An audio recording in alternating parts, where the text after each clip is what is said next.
Hello and welcome back to another video in the world of Monster Hunter. Today is all about a build that I'm calling Curzed Blade, and the reason for this is it was given to me by one of my teammates who was also called Curze. Ironic that. Now, before I get too far into this, I want to point out that I am not really a greatsword player. I kind of play greatsword the way the majority of new players play dual blades, and that is wildly swinging at the first thing that moves. But without going too far into details on just how bad I am at greatsword, let's just get straight into the skills and equipment. Now, I probably should have mentioned earlier, this is a Wyvern Ignition Impact build, so guess what the weapon is? We have Nergigante Helm Alpha, Kulve Taroth's Ire Alpha, Death Stench Grip Beta, Empress Coil Beta, Dante's Leather Boots Alpha, a Handicraft Charm Level 3, Rocksteady Mantle and Temporal Mantle.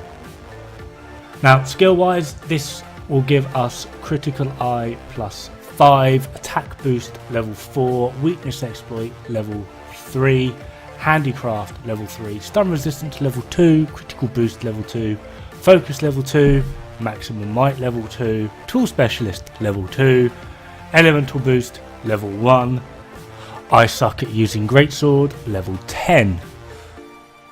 Now obviously we have a few decorations put into this, so let's just have a look. I must warn you, this is not really a I've just got the ability to get half of this stuff level build. You will need to be farming for quite a while. So we've got 3 attack jewels for a start, an elementless jewel, a tenderizer jewel, and 5 expert jewels dotted around.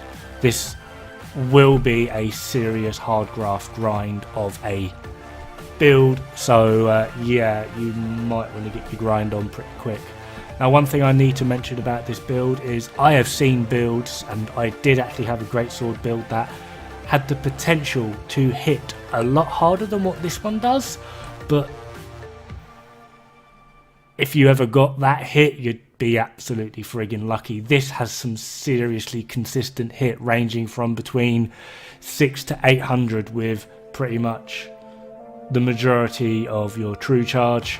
It can go higher depending on just, well, damage modifiers, etc, etc, but generally speaking, this is a very consistent build, and it's probably like, this is now like the staple of all of my greatsword builds, of those like 4 greatswords that I actually have. And just in case you're wondering, you're going to want an affinity augment, and I would recommend health regen. You can put another affinity on if you're like some sort of masterful pro player that doesn't take any hits, or perhaps even an attack augment, but generally speaking, you want affinity and health regen. So now it's time for the skill breakdown, and the way this one works really is affinity. Affinity is pretty much the staple for about 90% of all the builds in the game. So there's like literally 3 or 4 builds that will not benefit from affinity. The rest, you are near enough pushing for affinity at all times. Now, with the affinity increase on the weapon itself through augmentations, all of the critical eye to counteract the negative affinity that the weapon has at base, along with maximum might and weakness exploit, along with level 4, which will give you another 5% on affinity. This weapon will have about a 65% affinity, if I remember correctly. And then with crit boost level 2, that is a 10% increase on your critical damage, so you're going from 125% to 135% on your crits. If you are feeling a little bit spicy and wanting to cut down on your critical chance, but when you do you're getting the extra 15% from crit boost level 3, you possibly could take out a tenderizer gem, but I really wouldn't recommend it, to be honest. Keeping the consistency is far more beneficial than trying to bolster it ever so slightly.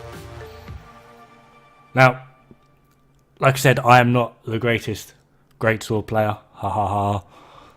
But overall, this build does really, really work, and I am actually so happy that Curzed showed it to me, because never really gave much thought with greatsword, but since I've been utilising this build, I've been having some serious fun. Been trying to up my game and skill with the greatsword, as well as trying out new and exciting things. I've actually made a I would like to call it an interesting sleep build with greatsword, but I very much doubt it is, and it has the potential to do some nice damage. But anyway, now if you have played Monster Hunter before, you will know that a good greatsword player, which I am not, as you can see, was pretty much the staple for any team-based combat, because they could just hit so damn hard, and it was just absolutely wonderful knowing that at any given point the monster was near enough a good few shots away from just being dead. And overall, I do feel this build is probably the best we're going to be able to get until Draken comes in, and is certainly a lovely start in using your greatswords against the old Behemoth. So anyway, I do hope this build has helped some of you out. I do feel it is very, very worth it, particularly if you're interested in getting into greatsword. This really, really does. Well, it changed my mind on greatswords, at least anyway. I was never really too comfortable with them, but now I'm getting there. So massive shout out and thanks to Curze for showing me this build. And I hope to see you guys pretty darn soon. Good luck, have fun, and don't die. It's bad for the health.